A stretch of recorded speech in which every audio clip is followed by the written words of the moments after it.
muito obrigado a todos aqui hoje. Mark, obrigado por ter aceitado o nosso convite para vir aqui hoje falar sobre um assunto tão incrível. É muito interessante quando temos a oportunidade de falar sobre o passado, porque é aí que percebemos que muito do que acontece hoje, no presente, tem uma origem histórica. E apesar de não pensarmos muito sobre o passado e sobre como as coisas costumavam ser feitas no passado, essa é uma evolução mais natural do que nós imaginamos. Então vai ser ótimo poder conversar com você hoje e aprender um pouco sobre como a criptografia foi usada ao longo da história e como essas máquinas evoluíram. Como eu mencionei para você ontem, nós desenvolvemos soluções de gestão de acesso e a criptografia é parte central da nossa tecnologia. Por isso vai ser ótimo poder aprender mais sobre a história dessas máquinas e conversar com você hoje. Já temos 50 pessoas na nossa audiência, então podemos começar. Muito bem, e muito obrigado pelo convite e por me permitir falar de um assunto tão interessante.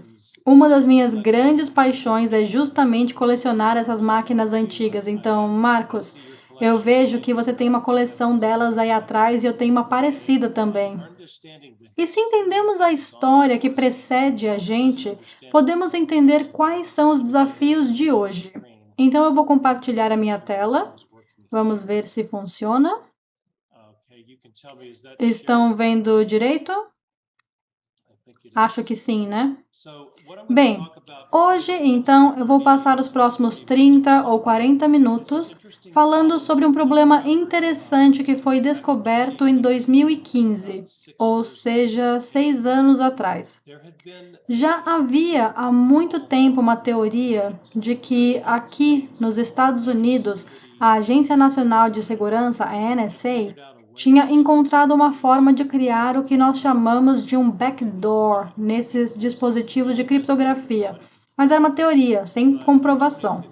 Mas em 2015, documentos que até então eram confidenciais foram tornados públicos pela NSA. E esses documentos traziam todas as informações que buscávamos há tanto tempo. Eu vou falar mais desses documentos daqui a pouco, mas antes eu queria falar um pouco mais sobre como chegamos ao ponto em que estamos hoje. Então eu vou passar por uma breve história dos dispositivos mecânicos de criptografia, ou seja, as máquinas que eram usadas antes da invenção dos computadores modernos. Vou falar do Boris Hagelin, um sueco que acabou se mudando para a Suíça durante a Segunda Guerra Mundial. Ele foi o inventor de muitas dessas máquinas e participou do acordo que criou os backdoors nelas. Ele fez o que nós costumamos chamar de um acordo de cavalheiros com a NSA. Então, vou falar um pouco sobre o que descobrimos sobre esse acordo. E, por fim, vou contar um pouco de como termina essa história, algumas coisas que só vieram ao público nesse último ano. Então, há muito mais do que vamos falar aqui hoje. Como o Marcos já sabe, essa é uma palestra que eu dei na RSA Conference 2 anos atrás, ou seja, em 2019. Naquele ano, faziam 4 anos desde a descoberta dos documentos da NSA, mas ainda havia muitas coisas que não haviam sido reveladas. Então, no final, eu vou falar um pouco disso, porque a história continua além do que eu tenho para mostrar aqui hoje. É de fato fascinante. Se voltarmos à história antiga da segurança de troca de mensagens, os gregos, os romanos, os egípcios e muitos outros povos tinham o mesmo problema. Como fazer a comunicação entre um líder e o seu exército, ou entre um imperador e um general, etc. Como se comunicar de forma segura e enviar uma mensagem entre diferentes agentes de forma que se alguém interceptar essa mensagem no meio do caminho, não fosse compreensível. Sabemos que alguns dos métodos mais antigos envolviam faixas de couro marcadas com letras do alfabeto que precisavam ser enroladas em um cilindro de madeira para ser decodificada. Havia um outro instrumento chamado cifra de César que fazia a troca das letras, além de outros dispositivos mecânicos como rodas e barras que começaram a ser usadas no século XVIII e XIX. Foi com o início da Revolução Industrial que começaram a surgir mais dispositivos mecânicos que ajudavam na proteção das mensagens. E todos eles funcionavam de uma forma muito parecida, basicamente substituindo as letras do alfabeto. É como se tivéssemos as 26 letras do alfabeto em duas linhas, uma em cima e outra embaixo, e você fizesse uma mudança na posição em uma delas para a esquerda ou para a direita. Era isso que era feito na cifra de César. No Império Romano, eles moviam as letras 3 vezes para um lado. Com a criptografia de hoje, pode parecer fácil decifrar esses códigos, mas no Império Romano, há mais de 2000 anos, a maioria das pessoas não saberia ler uma mensagem criptografada dessa forma. Também é possível fazer transposições, em que as letras se mantêm as mesmas, mas são posicionadas em lugares diferentes na mensagem. E até hoje, a criptografia funciona de uma forma muito parecida. Se você usa DES ou AES, ou algum outro algoritmo de criptografia disponível, ainda é a mesma coisa. Substituição e transposição são os métodos combinados hoje, mas hoje feito por computador. E tudo ia bem, até que surgiram os telégrafos e as mensagens passaram a ser transmitidas de forma mais rápida. Então, o método usado para transformar uma mensagem normal em uma mensagem criptografada também precisou se tornar mais rápido. Mas naquela época, essas pequenas máquinas manuais funcionavam. Algumas eram feitas de papel, eram pequenos discos que você girava e funcionava, porque o tempo que levava para decifrar a mensagem era muito maior do que a relevância da mensagem. Levava dias ou semanas para alguém quebrar a criptografia e, até lá, já não fazia mais diferença porque a mensagem tinha deixado de ser relevante. Aqui vocês veem um objeto marrom que foi usado durante a Guerra Civil Americana em 1860. Ela foi usada pela União, o Exército dos Estados Unidos. Hoje existem réplicas dessa máquina. Elas são bastante simples. É apenas um cilindro com o alfabeto e você girava a manivela para ver qual letra escrever na mensagem. E isso funcionava. As empresas da época também usavam criptografia porque a sua preocupação era que se eu tivesse que mandar uma mensagem por uma linha de telégrafo, os operadores poderiam ler a mensagem e saberiam os meus planos, se eu estou comprando algo, vendendo algo, e poderiam avisar o concorrente falando sobre o que eu estou fazendo. Aqui, então, vemos um dispositivo da França, dos anos 20, chamado a Esfinge. Foi muito popular na época, você podia levar no seu bolso mesmo, e então essas barras traziam o alfabeto, e você podia usar esses botões na parte de cima para fazer a criptografia da mensagem. Era bem fácil de escrever e de ler mensagens, desde que você tivesse a mensagem junto com o dispositivo, senão era muito difícil entender.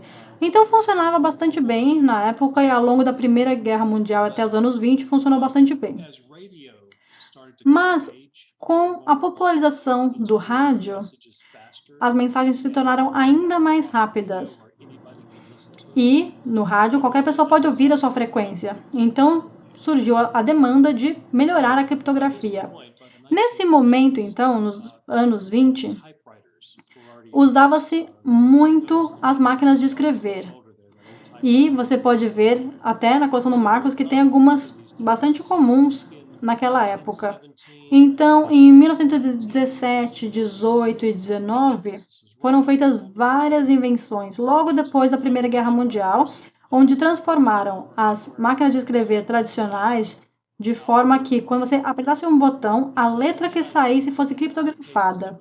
Então, em alguns lugares, você veria a pessoa acendendo uma lâmpada dizendo qual é a letra correta que vai ser escrita, ou outras formas de criptografar mensagens em papel.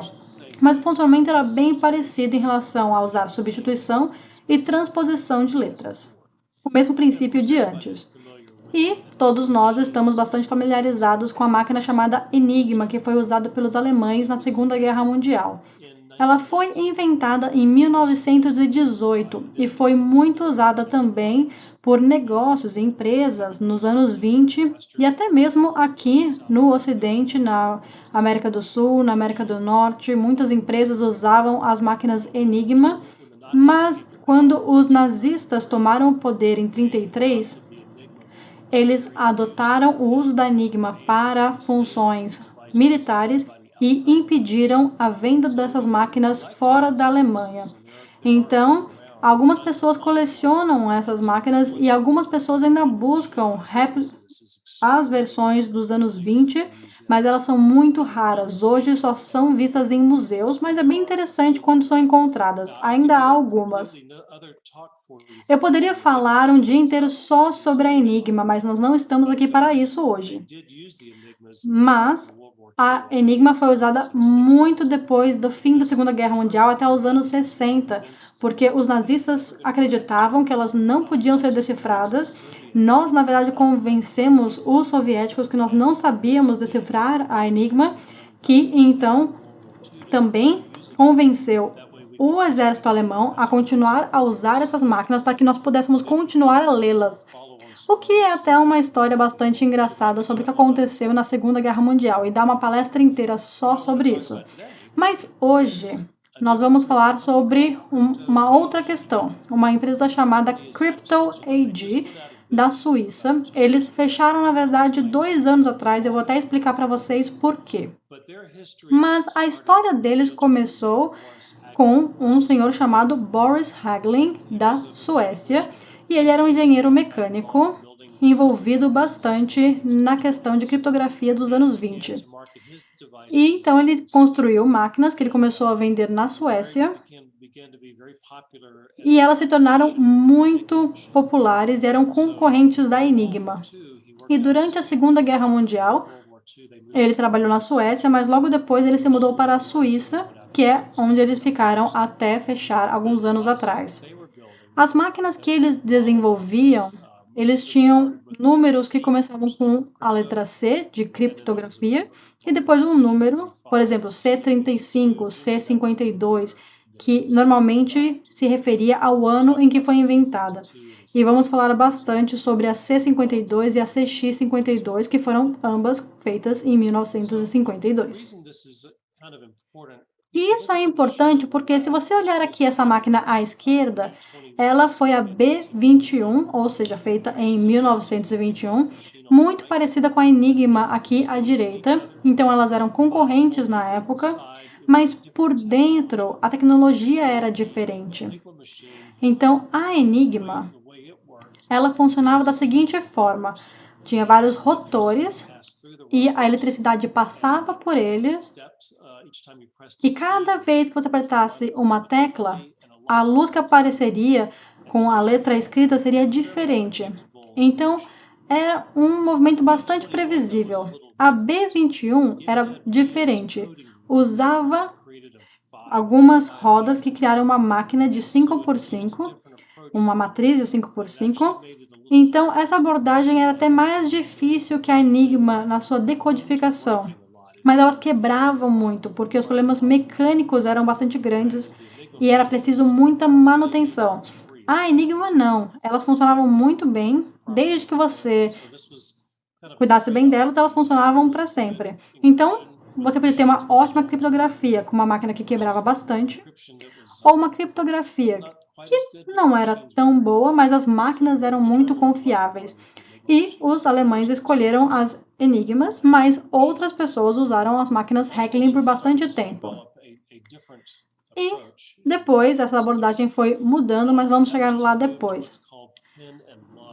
Porque surgiu depois um mecanismo que vocês podem ver aqui nesse vídeo, na parte superior direita, de uma M209. E ela funcionava de uma forma diferente, onde aqueles rotores estavam alinhados com a linha que você escolheu, e eles então giravam essa manivela que então colocavam uma letra criptografada no papel. A Enigma aqui embaixo, como nós podemos ver, você pode apertar a mesma tecla várias vezes, mas a luz que acende cada vez é diferente. Então, são dois mecanismos diferentes para fazer a criptografia, as duas com vantagens e desvantagens, mas eram concorrentes na época. E à medida que a CryptoAD cresceu, vários dispositivos foram inventados, o 35, 36, 38, ou seja, 1935, 36 e 38. A C38 foi usada pelos Estados Unidos no final dos anos 30, mas nós conhecíamos ela como M209. Os Estados Unidos entendiam que podia ser decifrada. Nós sabíamos como quebrar o código, sabíamos qual era a matemática usada, mas também sabíamos que levavam várias horas para decifrar uma mensagem e isso funcionava para o uso, por exemplo, em campo de batalha. Então, nós usamos bastante a M209 até os anos 70 na Guerra do Vietnã. Foi usado para algumas unidades não tão prioritárias na guerra. E até esse momento, então, a inteligência americana não se preocupava muito com o haggling, porque sabiam como decodificar seus mecanismos. A mesma coisa com a Enigma. Depois que aprenderam a decifrar as mensagens, não era um problema, mas em 52 surgiu uma nova máquina chamada C52, que foi desenvolvida pela empresa do Boris Hagelin. E essa era muito difícil de decifrar. Ela usava uma nova geração de tecnologia e era muito difícil, então, quebrar esse código. E se tornou um problema muito grande para a NSA, porque eles sabiam que eles não conseguiriam ler as mensagens geradas por essa máquina. Então, agora vamos ver que a história gerou um desejo de trabalhar junto com a CryptoAD para que as máquinas desenvolvidas pudessem ser decifradas pela NSA. E isso levou a um acordo fechado no começo dos anos 50. E a pessoa por trás desse acordo é William Friedman, um cidadão americano que fazia parte da Signal Intelligence Services nos anos 30 e era casado com uma mulher também do mundo da criptografia, a Elizabeth Friedman, e os dois trabalhavam para a NSA e eram muito conhecidos na comunidade de criptografia. Tinham muitas publicações de livros e outros artigos que eram de uso público. E alguns dizem que William Friedman é o pai de muito da criptografia que é feita até hoje. Muito do que a NSA usa foi criado por ele. E quando ele descobriu o que a CryptoAD estava fazendo, ele ficou bastante preocupado. E daí ele literalmente voou, pegou um avião para a Suíça para falar com o Boris Hagelin e fazer esse acordo secreto para garantir que as máquinas pudessem ser decodificadas pela NSA. Tudo isso era completamente secreto. Havia alguns rumores, mas ninguém podia provar nada. E tudo mudou quando ele morreu em 69. Porque os seus documentos pessoais foram doados para uma fundação. Mas eles não perceberam que esses documentos tinham toda a evidência desse acordo de cavalheiros. E ficou na Marshall Foundation por muitos anos sem ninguém saber que existiam, até que alguns pesquisadores começaram a analisá-los e descobrir tudo isso, porque já não era mais confidencial, estava lá, naquela biblioteca da fundação. A NSA descobriu, então, que esses documentos estavam lá e em 76 eles pediram que esses documentos fossem para a NSA, ou seja, saíssem de conhecimento público. E no final dos anos 70, começo dos anos 80, eles de novo abriram os documentos para pesquisadores. Mas eles não tinham certeza do que estava lá. Quer dizer, a NSA sabia, mas a fundação não sabia tudo o que estava naqueles papéis que tinham sido deixados pelo Friedman. Foi escrito um livro chamado The Puzzle Palace, foi publicado no começo dos anos 80, que falava sobre a NSA e fazia referências a esse projeto, mas o autor do livro ainda não tinha todos os detalhes sobre o que havia acontecido. Ele fazia referências, mas sem muita evidência. Mas, em 2015, como eu falei mais cedo hoje, a NSA decidiu, então, liberar toda a coleção. Colocou isso para todo o público. Mas, antes de fazer isso, eles pegaram alguns funcionários e pediram para que eles lessem todas as 52 mil páginas para garantir que não houvesse informação confidencial. Ou seja, censurar partes do texto. E o que acontece é, os funcionários pegavam os documentos e cobriam as partes que sentiam que ainda eram secretas. E deixavam público apenas aquilo que era de acesso a todos. Mas como eram 52 mil páginas, levou 2 anos e não foi feito pela mesma pessoa. O que é um problema interessante. Várias pessoas diferentes fizeram a revisão dos papéis. E como cada pessoa tomava uma decisão diferente sobre o que era confidencial, o que aconteceu foi o seguinte. Um dos documentos que estava, então, nessa fundação, tinha 3 cópias. A primeira versão, que foi entregue para um secretário, para ser datilografado, e outras 2 cópias. Então, eram 3 cópias do mesmo documento, mas 3 pessoas diferentes fizeram a censura desse texto. E o que aconteceu foi, bem, essa é a página inicial. Mas, à medida que lemos o resto, vemos que a mesma página aqui na esquerda, a pessoa que leu não achou que nada aqui era confidencial. A pessoa que trabalhou na página do meio resolveu que o último parágrafo era confidencial. E a terceira pessoa que trabalhou no documento da direita decidiu que 4 partes deveriam ser censuradas. Então, aqui temos um problema, porque eles achavam que estavam cobrindo as informações confidenciais, mas um dos documentos trazia tudo. E esse é um problema interessante, porque agora podemos ver o que eles achavam que era informação sensível e deveria ser censurada. E todos esses documentos continuam abertos, você pode verificar por conta própria, abrir os arquivos e passar por todas as 52 mil páginas para ver esse problema acontecer várias vezes. Aqui temos um outro exemplo, em que na esquerda e no meio nada foi censurado e a terceira pessoa resolveu que um bom pedaço desse texto deveria sim ser mantido confidencial. E aqui temos algumas partes que são cobertas em todos os textos, então de fato há algumas partes que nós não sabemos ainda o que continha, mas muito nós já sabemos. Aqui, de novo, mais um exemplo. Então, podemos ver onde isso nos leva, certo?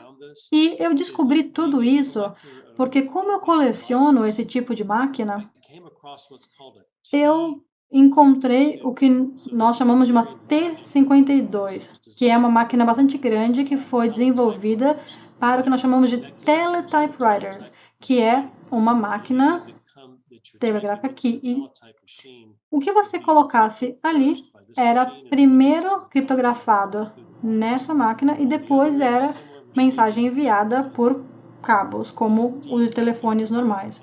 E do outro lado, isso era decodificado e impresso.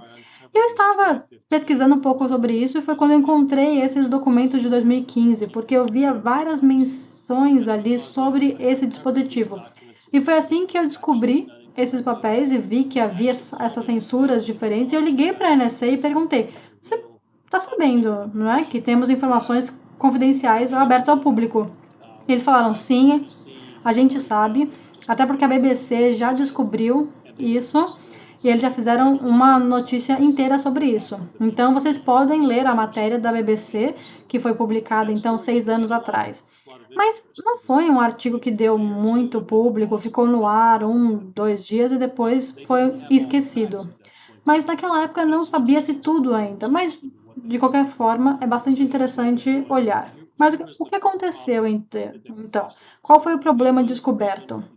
Bem, o William Friedman, Os Estados Unidos, a NSA, sentaram com o Boris Hagelin, o dono da Crypto AG, na Suíça, porque essa nova máquina, a C52 e CX52, eles causavam preocupação para a NSA, porque era impossível solucionar a criptografia. Não havia ainda a competência de fazer a decodificação daquelas mensagens. Então o Friedman se encontrou com Hagelin e fizeram um acordo em que pediram para a Crypto AG para não vender essas máquinas até que a NSA pudesse enviar instruções de o que fazer com elas. Ou seja, literalmente o que eles fizeram foi, a NSA imprimiu um documento mostrando como usar a nova máquina de uma forma que não fosse tão segura quanto o original. E tinha um outro documento sobre como usar ela da maneira correta. E eu vou até mencionar por que essa diferença daqui a pouco. Mas o que aconteceu foi o seguinte, então. Eu mencionei que tinha a M209, que já tinha sido lançada, e a NSA sabia como decodificar as mensagens, sabiam também que os russos também sabiam, e falaram, não, tudo bem, então, você pode vender isso até para países que não fazem parte da OTAN, não tem problema. A C446, que foi construída em 46, também podia ser vendida, mas a CX52, aquela que não era possível decodificar, não. Essa não podia ser vendida. Você podia vender para países da OTAN, mas a CX52 não. Então, o acordo foi formalizado em 55. Levou um tempinho, mas depois formalizaram tudo. E, basicamente, a NSA desenvolveu instruções para países da OTAN, mostrando como fazer a criptografia ser segura, e outras instruções para países que não fossem da OTAN. Para nós que colecionamos esses dispositivos, uma coisa que nós tentamos fazer agora é ver a diferença nos manuais. Então, nós sempre procuramos os manuais para ver se estão com as máquinas. Um colega na Califórnia conseguiu encontrar 2 tipos de documentos, 2 tipos de manuais. Marcos, a sua máquina veio com algum tipo de manual? Um livro de instruções? Não? Seria interessante caso tivesse para ver qual versão, se foi a versão que mostra como fazer a criptografia correta ou aquela que é mais frágil e vulnerável. Então, nós sabemos que havia uma parte do manual, acho que na página 6 ou 7, e é muito difícil perceber. Você tem que conhecer a história, mas é esse pedaço que, se você seguisse as instruções erradas, a NSA podia, então, decodificar as suas mensagens. Então eu teria que mudar a forma de escrever a mensagem para criptografar. Exatamente, temos que tomar cuidado com isso. Mas não é uma backdoor no sentido tradicional, mas era uma forma de conseguir ler as mensagens de qualquer forma. Outros dispositivos foram inventados depois da CX52 e a criptografia da NSA foi mandada para a Crypto AG e eles então construíram. Ou seja, na verdade, as máquinas seguintes foram construídas de forma a manter então uma certa vulnerabilidade como parte do seu design. E isso aconteceu por várias décadas. E os países que compravam essas máquinas ao redor do mundo achavam que eram muito seguros, sem saber que vinha uma vulnerabilidade interna para que a NSA pudesse monitorar as comunicações. De forma resumida, eles continuaram vendendo então essas máquinas para vários países onde gostariam de interceptar as mensagens, tanto para países até que eram partes da sua aliança, ou até mesmo para monitorar algumas famílias importantes.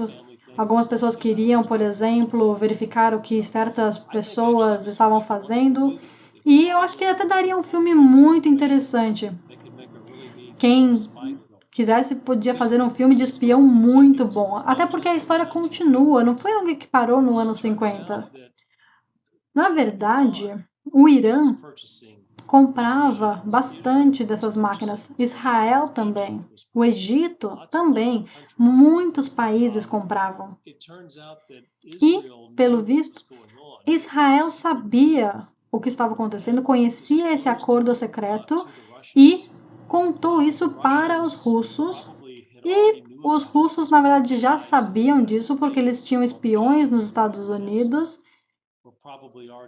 O Aldrich Ames e o Robert Hansen já tinham provavelmente contado isso para os russos, mas ainda nos anos 90 os iranianos usavam essas máquinas e nós ainda líamos suas mensagens. Quando o primeiro-ministro foi assassinado, nós interceptamos mensagens tentando descobrir se ele estava de fato morto e se havia sido assassinado. 40 anos depois do acordo, nós ainda incentivávamos países a comprar as máquinas porque o nosso sistema de inteligência poderia ler o que escreviam. Tudo começou a ser revelado em 92, quando um cidadão alemão, que era representante de vendas da CryptoAD no Irã, trabalhava no país vendendo as máquinas e os iranianos descobriram pelos russos dessa vulnerabilidade e prenderam o vendedor, acusando ele de ser um espião, mas ele não sabia de nada, absolutamente nada, ele era só um vendedor. Não fazia a menor ideia de qual era esse acordo secreto. Mas, em algum momento, eles conseguiram então pagar para conseguir trazer ele de volta para a Alemanha na época. E ele escreveu um livro sobre isso. O livro está em alemão, mas você pode encontrar online e é muito fascinante. E o Boris Hagelin, na época, negou tudo, mas nos papéis do Friedman, que descobrimos depois, sabemos que tudo era verdade de fato. E, em algum momento, a CryptoAD, então, começou a falir à medida que as pessoas começaram a descobrir esse problema. Houve um investidor chamado Mark Rich, que estava bastante conectado com o Mossad nos Estados Unidos e deu muito dinheiro para a empresa para continuar aberta, mas ele foi preso depois por conta de outros crimes. Depois foi perdoado pela Casa Branca, mostrando que há muitas conexões ainda com os Estados Unidos aqui. Mas o final dessa história, que é onde eu quero terminar por hoje, na verdade foi revelado no ano passado. Então, lembrem-se, quando eu falei sobre isso na RSA 2 anos atrás, em 2019, tudo que eu falei foi baseado no que foi revelado em 2015, 4 anos antes. O que eu não sabia é que havia um outro capítulo sendo revelado com um jornalista que investigou um esquema bastante parecido, que pode ser lido no Washington Post e até em outros jornais também hoje em dia. Foi publicado um pouco mais de um ano atrás. E basicamente, aqui eles estavam investigando uma coisa chamada de Operação Rubicon. Isso também dá uma palestra inteira. Mas, com aquele acordo de cavalheiros dos anos 50, a CIA e a BND alemã, que é basicamente o equivalente alemão da CIA, eles se juntaram e conversaram com a CryptoAD nos anos 70, pagando muito dinheiro para que eles continuassem a construir essas máquinas. Então a NSA saiu do jogo e foi a CIA e a BND que começaram a se envolver. E em algum momento eles quase que eram donos da CryptoAD, de tanto dinheiro que foi investido, mas os clientes não sabiam. Nenhum deles percebiam que era a CIA e a BND que estavam trabalhando juntos para vender essas máquinas no mundo inteiro de forma que fossem decifráveis por eles, através desses backdoors. E isso continuou até o ano de 2018, 3 anos atrás só. Até que alguém em uma das agências ligou para os jornalistas e falou: olha, eu tenho uma história que você não vai nem acreditar. Então começaram a investigar essa história e há alguns documentos ainda confidenciais, históricos da CIA e da BND e alguns os jornais conseguiram acesso e agora você pode ler na internet. Eu vou até mandar esse slide para vocês, caso vocês queiram essas referências. Mas se vocês quiserem saber mais sobre essa história e o que aconteceu, eu recomendo a leitura para provar que a Guerra Fria continuou por muito mais tempo, até 2018, 3 anos atrás, que foi quando essa operação terminou. Então, é algo que provavelmente acontece até hoje, mas agora ligado às comunicações eletrônicas. Na verdade, eu sei, imagino pelo menos, que todos vocês tenham lido a história sobre o Pegasus, que foi publicado na segunda ou na terça-feira, falando sobre a Apple e os iPhones, junto com uma empresa israelense que desenvolveu um software que pode infectar o seu celular sem nenhuma permissão do usuário, mostrando que tudo isso continua até hoje. Não é uma história de espião só da Guerra Fria. E aqui, então, tem as fontes que eu usei para as informações que eu usei aqui. Muita coisa vem dos nossos arquivos nacionais do governo, da BBC, mas também há outros recursos que são mais focados na história desses dispositivos de criptografia. Caso vocês tenham dúvidas, eu fico à disposição de vocês. E muito obrigado de novo pelo convite de vir aqui falar um pouco mais com vocês sobre essa história, mostrando que a história ainda é muito atual, pouco mudou e cá estamos nós. Eu vou parar de compartilhar a tela agora e vamos poder então passar alguns minutos fazendo perguntas e conversando. Foi ótimo, Marcos, é uma história realmente muito interessante e é bem legal poder então conhecer esses segredos da história que agora se tornaram públicos. E, bem, eu tenho certeza que vamos ter muitas perguntas, mas eu vou começar então com uma pergunta minha, enquanto estamos recebendo ainda as perguntas dos nossos colegas aqui. Lembrem-se, podem mandar perguntas no chat, pessoal. E a Thaís pode nos ajudar também a juntar as perguntas. Mas, como vimos, a história parece ser muito atual ainda. Ainda vemos esquemas parecidos, processos parecidos, mas hoje com outros fornecedores. Talvez não com máquinas mecânicas, mas com tecnologia de criptografia. Então, você acha que isso é de fato algo que acontece até hoje? Talvez tenha se tornado até mais conhecido depois do Snowden. Agora sabemos da competência que os Estados Unidos têm em interferir em empresas privadas, mas você acha que é algo atual? Com certeza. Eu mencionei agora há pouco mesmo que tivemos a revelação do Pegasus, agora na segunda-feira. É um problema que nós vemos bastante, e somos todos adultos aqui hoje, não é? Quando temos grupos terroristas e criminosos que usam criptografia muito poderosa em suas mensagens, aqueles que trabalham com investigação, por exemplo, as forças de segurança, elas querem poder ler as mensagens. Então, é uma questão real. Os dispositivos que temos hoje, iPhone, Android e outros, porque eu tenho um telefone aqui na minha mão, e tem mais criptografia aqui do que a Enigma ou essas outras máquinas poderiam pensar em ter. São dispositivos ótimos, mas é muito frustrante para as forças de segurança porque não conseguem interceptar mensagens de criminosos.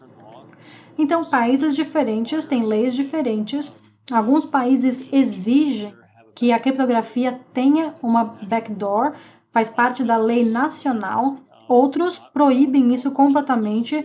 As forças de segurança não podem ler nenhuma mensagem. Não sei como é no Brasil, mas aqui nos Estados Unidos, nossas forças de segurança não podem ler nada, mas na Rússia sim, na Índia sim, na China com certeza, porque eles monitoram muita coisa. E a tecnologia em si é a mesma. Nós usamos os mesmos mecanismos no mundo todo. Então, se a China e a Rússia interceptarem as suas mensagens e lerem essas mensagens, a tecnologia que eles usam está disponível em outros países também. Então, é muito difícil, porque nós, como cidadãos, nós queremos que nossa comunicação seja privada, mas também queremos que o governo seja capaz de fazer o seu trabalho e interceptar o ataque de terroristas ou criminosos. Mas, sim, claro, de fato, há muita coisa acontecendo entre governos e fabricantes desses dispositivos para que trabalhem juntos. Mas é uma questão difícil, sim, mas nós somos adultos, somos maduros e entendemos que isso faz parte do jogo. Interessante. Marcos, nós já temos várias perguntas aqui da nossa audiência. Podemos começar com algumas delas? Claro. Eu vejo uma aqui embaixo. Se eu tenho uma Enigma na minha coleção. Claro que eu tenho. Aqui atrás, eu estou na minha casa, mas eu coloquei uma imagem aqui atrás que é a da minha Enigma de fato. Eu tenho até duas, na verdade. Essa aqui é uma que funciona até hoje. Foi feita em 1938, sobreviveu à guerra e foi descoberta nos anos 80 na Alemanha. Não tinha algumas peças na época, mas funcionava de maneira geral. Nós achamos que ela era usada até para consertar outras máquinas com suas peças, mas encontrei então um homem que trabalhava com esse tipo de máquinas no exército alemão que conseguiu recuperar para mim e agora está na minha casa e funciona perfeitamente. A outra foi recuperada alguns anos atrás na França. Alguém estava fazendo reconhecimento de um terreno com um detector de metais e encontrou um pedaço de metal no chão, cavou, encontrou uma Enigma que estava enterrada há 80 anos, havia sido enterrada em 44 e agora está na minha casa. Foi bem difícil limpar e tirar toda a terra que estava dentro dela. Ela nunca vai funcionar porque já está enferrujada, corroída, mas é um ótimo exemplo de uma Enigma que foi descartada no meio de uma batalha, mostrando todo o dano que veio da tentativa de destruí-la. Bem divertido colecionar, só tem 350 enigmas no mundo todo, a maior parte em museus, mas algumas ainda fazem parte de coleções privadas. Então, é difícil encontrar, mas é possível. Alguma outra pergunta? Eu vejo algumas aqui em português e talvez vocês tenham que traduzir para mim. Claro, eu traduzo tudo para vocês, sem problemas. Temos mais uma aqui.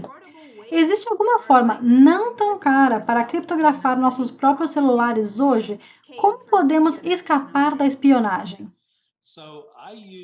Bem, eu uso um aplicativo chamado Signal, acho que vocês conhecem também, mas há outros que também são bastante bons.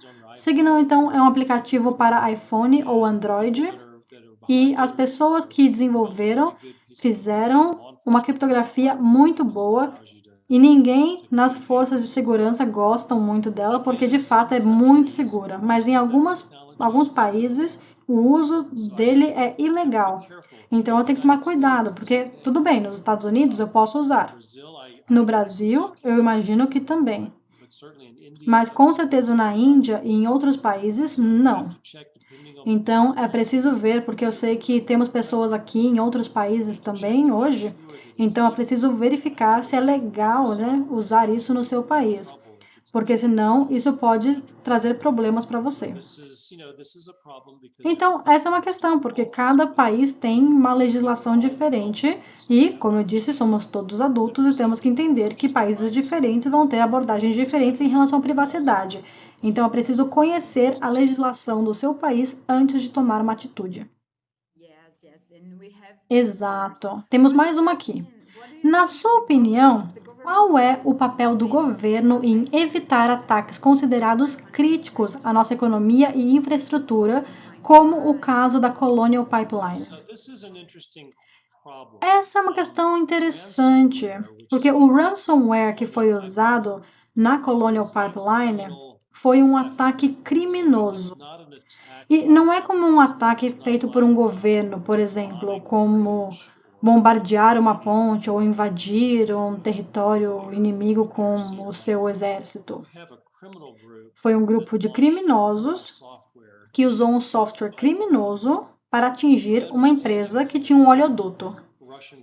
Eu vejo que o grupo russo que atacou a Colonial Pipeline achou que só havia afetado os sistemas da parte administrativa e seriam pagos em $7 milhões para resolver tudo. e não perceberam que, na verdade, estavam fechando e desativando o oleoduto como um todo. Nesse caso, foi uma atividade criminosa. Então, precisaríamos da ajuda dos russos, porque é lá onde os criminosos estão. Então, precisaríamos da ajuda da polícia russa para encontrar as pessoas e prendê-las. Se fosse algo que acontecesse no Brasil, eu tenho certeza que a Polícia Federal do Brasil, com certeza, procuraria essas pessoas para prendê-las para sempre. Mas a Rússia não quer fazer isso. É uma ideia até maluca, porque eles toleram a existência desses grupos e permitem que eles façam o que façam. Muitos até acham que eles estão ligados ao governo e que desde que eles não mexam em nada dentro da Rússia, só em questões fora do território russo, não tem problema. Então, quando você pergunta o papel do governo, aqui precisaríamos que o governo da Rússia se envolvesse. Não tem nada que o Brasil ou que os Estados Unidos possa fazer para impedir o crime em outro país, a não ser ajudar aquele país a encontrar os criminosos. Mas agora, então, tem uma questão grande aqui de como é que nós protegemos nossa infraestrutura, porque em muitos países, essa infraestrutura, ela é parte, na verdade, de empresas privadas, não públicas. Então, é necessário um bom relacionamento entre o governo e o setor privado para que trabalhem juntos nessa proteção. Aqui nos Estados Unidos, e acredito que no Brasil também, nós temos parcerias e acordos entre o governo e os negócios para que trabalhem juntos. Até pessoas também que compartilham muita informação entre esses agentes. Então, há uma parceria bastante grande entre todos, mas ainda assim é difícil, porque se algo acontece com um pedaço de infraestrutura importante, por exemplo, se as luzes se apagam, se o gás não chega mais aos lugares, as pessoas vão perguntar para o governo, por que o governo não fez nada? E o governo tem que dizer, sim, mas a empresa é privada. E aqui no nosso país, nós fazemos acordos com as empresas privadas, mas não somos nós que cuidamos do negócio. Então, temos que entender isso também. A gente quer que o governo faça tudo? Ou a gente quer que os negócios possam fazer o que eles fazem? Então, temos que reconhecer que vai haver mais vulnerabilidades. Acho que todos nós concordamos que nós queremos que os negócios sejam negócios e o governo seja o governo e cada um fique do seu canto. Mas a pergunta em si é muito boa.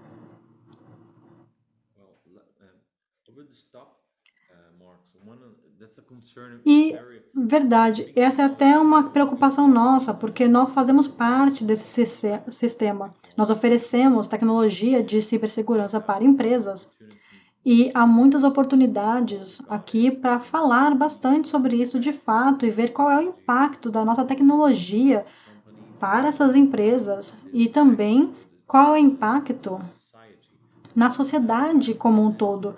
Ou seja, o que representa essa nossa responsabilidade pela proteção de dados críticos como na telecomunicação, petróleo e gás. Então, é uma preocupação grande nossa e entendemos que fazemos parte da proteção da infraestrutura crucial que atende os cidadãos. Exato, e eu imagino que vocês também saibam que o papel de vocês, ou seja, o produto que vocês têm, ele é usado para proteger a infraestrutura. E nesse caso, então, ele vira alvo para outras nações que talvez tenham interesses. Vimos isso com a SolarWinds, por exemplo. Eles tinham produtos muito bons que eram usados para monitorar alguns sistemas e se tornaram um alvo para infiltração, para que se tivesse acesso a questões críticas. A sua empresa também pode virar um alvo da China, da Rússia, da Coreia do Norte, do Irã. Eles podem usar você para ter acesso à rede de uma outra pessoa. Vocês têm que ter ciência disso para estar vigilantes, tentando ver se alguém está tentando usar o seu produto como forma de atingir o seu alvo final. Todos nós que trabalhamos com segurança temos que entender que nós somos apenas peças de um jogo muito maior que nós. E temos que reconhecer que, por melhor que seja o nosso produto, quanto melhor você for no que você faz, quanto mais gente usar o seu produto, maiores as chances de você se tornar um alvo. A Microsoft, por exemplo, é usada no mundo inteiro. Então, ela é um grande alvo para outros países que tentam acessar produtos, serviços de outros lugares. Por exemplo, a Amazon passa por isso, o Google passa por isso. E vocês também, assim como outras empresas de software, também podem se tornar alvos. E é por isso que é importante estar ciente e se manter vigilante, que eu tenho certeza que vocês já fazem. Claro, nós nos esforçamos muito para tornar tudo o mais seguro possível aqui, mas é uma grande preocupação nossa. Entendemos o papel que nós temos nesse jogo. Nós temos várias empresas no nosso território com o qual nós atendemos com criptografia. Então, é importante, de fato, falar sobre isso e entender a importância do que nós fazemos. Exatamente. É mais do que só um negócio, é mais do que só vendas e metas.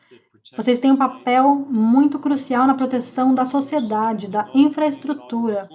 E você e todos os funcionários, com certeza, levam isso muito a sério, mas a única coisa importante é nunca baixar a guarda sabendo que as nações adversárias vão te ver como um alvo. Isso é um fato. Então, por mais que vocês desenvolvam ótimos produtos, sempre tenham em mente que alguém vai estar tentando infiltrá-los e roubar propriedade. Até mesmo manipulando o código, o que é um problema bastante grande e comum. Então, é importante ter processos para detectar isso. Eu falei da SolarWinds como um exemplo, porque eles foram invadidos e trocaram o software de atualização. Então, a atualização seguinte trazia código malicioso. Então, qualquer cliente que tivesse atualização automática tiveram os seus dados, então, também vulneráveis. Então, essa é uma forma que tem sido usada. E é por isso que é importante conhecer tudo isso para continuar vigilante. Sim, eu acho que isso tem se tornado até mais comum, porque com tantas empresas, acho que agora há até mais espaço do que havia antes, né? Por exemplo, do que havia nos anos 50, porque agora temos mais empresas construindo coisas muito rápidas, sempre em escala, sempre de forma muito acelerada. E é por isso que eu acho que esse tipo de tática e ataques vão se tornar cada vez mais comuns e mais intensos também. Sempre que tivermos novos produtos e novas empresas com baixa maturidade, até porque a inovação e a transformação digital tem promovido a aceleração dos desenvolvimentos, tudo tem que ser muito rápido, isso cria um desafio de segurança, de fato, com certeza.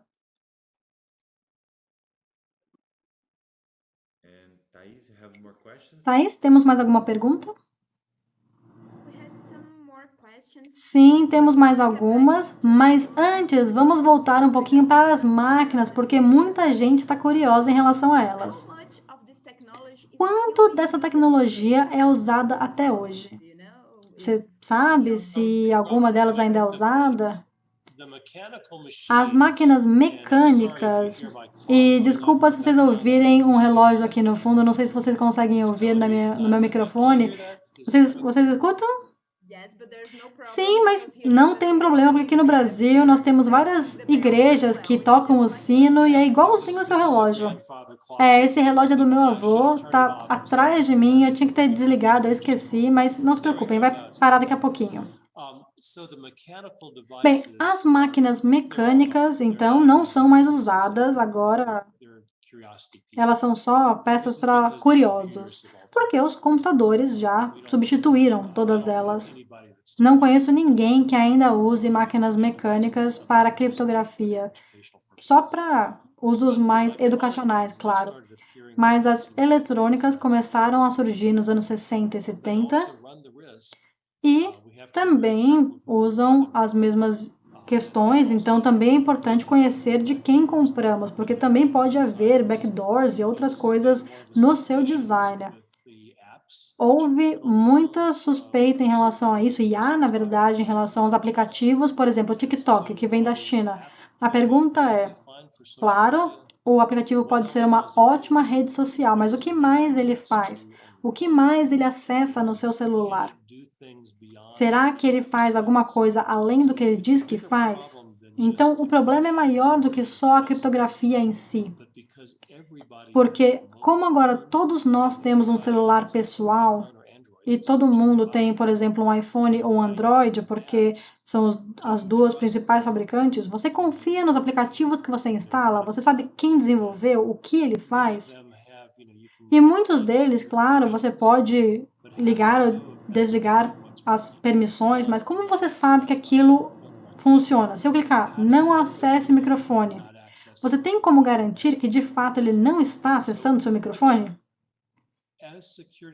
E, como profissionais de segurança, eu espero que todos nós saibamos que esses problemas existem, mas a maior parte dos cidadãos não fazem ideia sobre isso.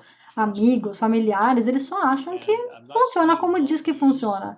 E eu não estou dizendo não use celular, são ótimos dispositivos, mas tenham bom senso e busquem saber de onde vêm as coisas que você usa. Porque esse é um problema muito grande em 2021. Os aplicativos que nós usamos no nosso celular pessoal, como eles funcionam? Porque é a mesma questão que nós vimos nos anos 50. Não no uso por pessoas pessoais na época, claro, na época eram governos, mas hoje em dia não. Hoje em dia a gente instala uma coisa no celular achando que eles fazem algo simples, por exemplo, me permitir falar com minha família, mas às vezes fazem muitas outras coisas que nós não sabemos. Muito bem, vamos tomar cuidado com isso então. E temos mais uma pergunta então. Eles gostariam de saber se aí nos Estados Unidos existe algum grupo de pessoas que também tenham máquinas como essa, vocês se juntem para usar, porque você disse que a sua funciona até hoje, não é? E como é que funciona então? Vocês se juntam e usam juntos? Bem, há um grupo internacional que qualquer pessoa pode entrar chamado Crypto Collectors, é o nome do grupo.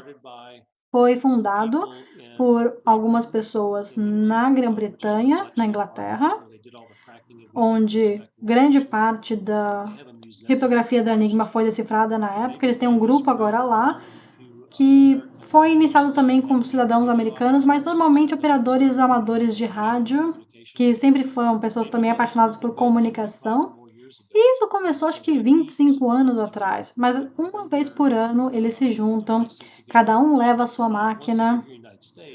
E aqui nos Estados Unidos temos reuniões, algumas também são feitas na Alemanha. Claro que nos últimos 2 anos, por conta da Covid, não aconteceram essas reuniões, mas normalmente em junho ou julho de cada ano, na Alemanha, numa cidadezinha na borda com a Suíça, há uma conferência grande de radioamadorismo. E o pessoal costuma levar as máquinas de Enigma ou outras máquinas e fazer uma exposição, por exemplo. A NSA, aqui, a cada 2 anos, também faz um simpósio de criptografia e chama todo mundo para trazer as máquinas, mostrar.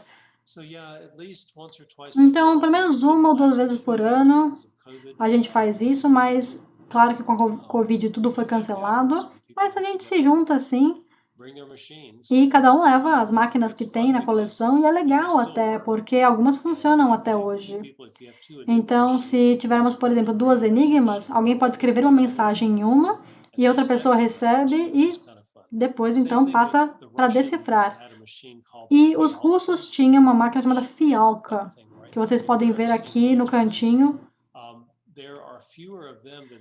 Tem menos delas do que enigmas. As enigmas são 350 no mundo até hoje. A Fialka, só 100, ou até menos do que 100. Os russos tomaram muito mais cuidado na destruição das máquinas, mas ainda há algumas, e algumas ainda funcionam. Então é possível criar mensagens também, mandar para o colega que vai decifrar. É muito divertido. Aqui em cima nós temos uma NIMA da Suíça. Acho que 400 delas ainda existem no mundo. E claro que esses dispositivos não conseguem se comunicar entre eles, só entre iguais. Mas é divertido ainda assim. Eu costumo levar minha coleção para outros lugares, por exemplo, escolas, universidades. E eu vejo que elas costumam ficar em museus, e a não ser que você vá a um museu especializado, você não vai conhecer. Então, não, eu gosto de levar a Enigma para as escolas, para as faculdades, universidades e fazer palestras sobre elas.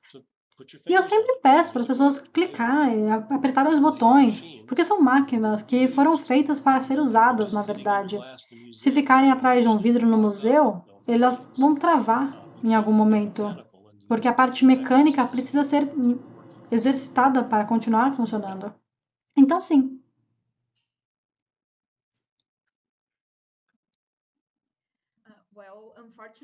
Bem, infelizmente, nós não temos muito mais tempo, mas temos mais uma pergunta. Marcos, por favor.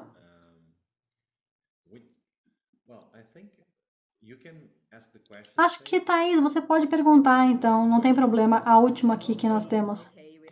Claro, então nós temos mais uma pergunta aqui.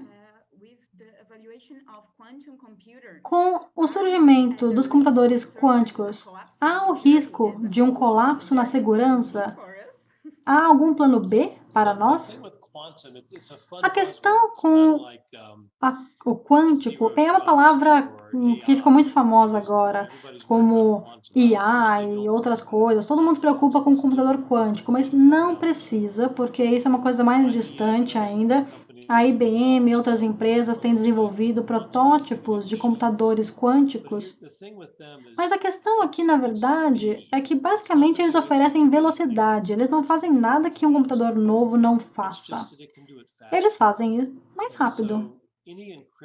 Então, um algoritmo de criptografia, claro, pode ser quebrado. É só uma equação matemática e, se você conhecer a matemática, você pode resolver. Claro que é mais fácil fazer a equação do que retorná-la de forma reversa.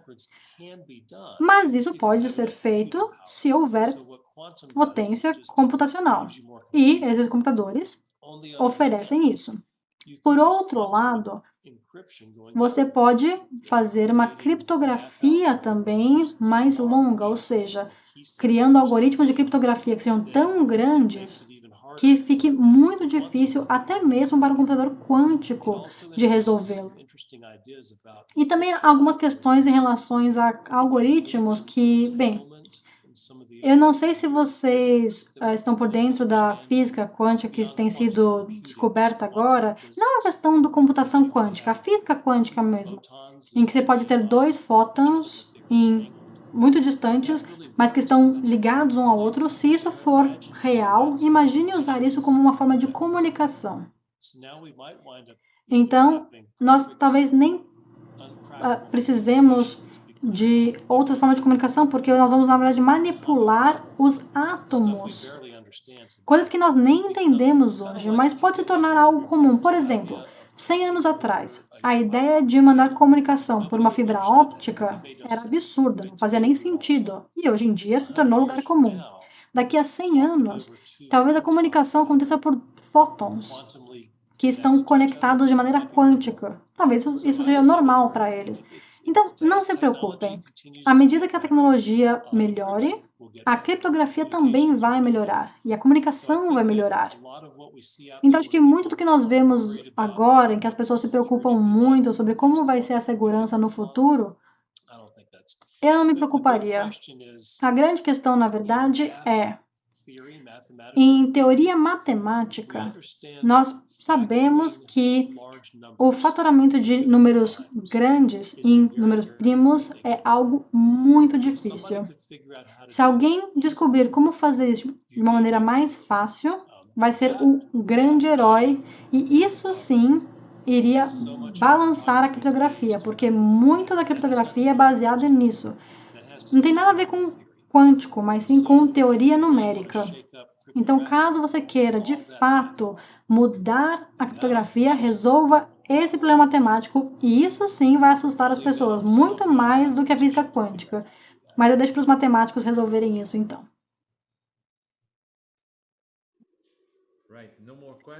Acho que não temos mais perguntas, então. Bem, então chegamos ao final. Nós até passamos 10 minutinhos do que o esperado, mas foi ótimo, então, poder conversar com você hoje, especialmente para falar sobre o papel que nós temos de fato e que nós temos que ter ciência, porque para nós é muito importante falar sobre isso para entender onde nós estamos no tabuleiro e o que nós temos que saber sobre o papel que nós temos. Como você disse, nós somos todos adultos e temos que estar preparados para jogar o jogo que existe. Mas ainda assim foi incrível ouvir essa história. Quero agradecer mais uma vez, Marcos, por ter vindo aqui no nosso Pirando, que é o nosso webinário interno que fazemos mensalmente. E você foi o primeiro palestrante internacional que nós convidamos, mas foi muito legal, então, e foi muito interessante também. Então, muito obrigado. Eu que agradeço também pela oportunidade. Para mim é muito divertido conhecer gente nova e falar sobre minha grande paixão. Então, vocês têm meu número. Se alguém tiver alguma dúvida, é só entrar em contato. Eu vou ficar muito feliz em responder. Claro, vamos passar para todo mundo então. E seria ótimo também receber você mais uma vez para falar sobre a Enigma, falar sobre outros temas. Nós temos muita curiosidade, então seria ótimo fazer uma outra reunião. Não, sim, e como seria divertido também, olha só, como você tem também algumas máquinas, eu posso escrever uma mensagem criptografada aqui e você lê ela na sua máquina. A gente podia ver se funciona. A gente pode praticar uma vez antes, mas seria de fato muito divertido. Muito bem, então muito obrigado. Isso, eu vou escrever uma mensagem aqui, você tenta ler aí do seu lado e a gente vê se funciona. Exato. Bem, muito bem, então, obrigado a todos que participaram desse evento hoje. Marcos, mais uma vez, muito obrigado. E caso você precise de qualquer coisa aqui na América Latina, você tem amigos aqui agora. Muito obrigado. E estamos abertos, então, para ajudá-lo no que você precisar. Mais uma vez, obrigado. Eu que agradeço e cuidem-se todos. Tchau, tchau. Obrigado, Thaís, e obrigado a todos.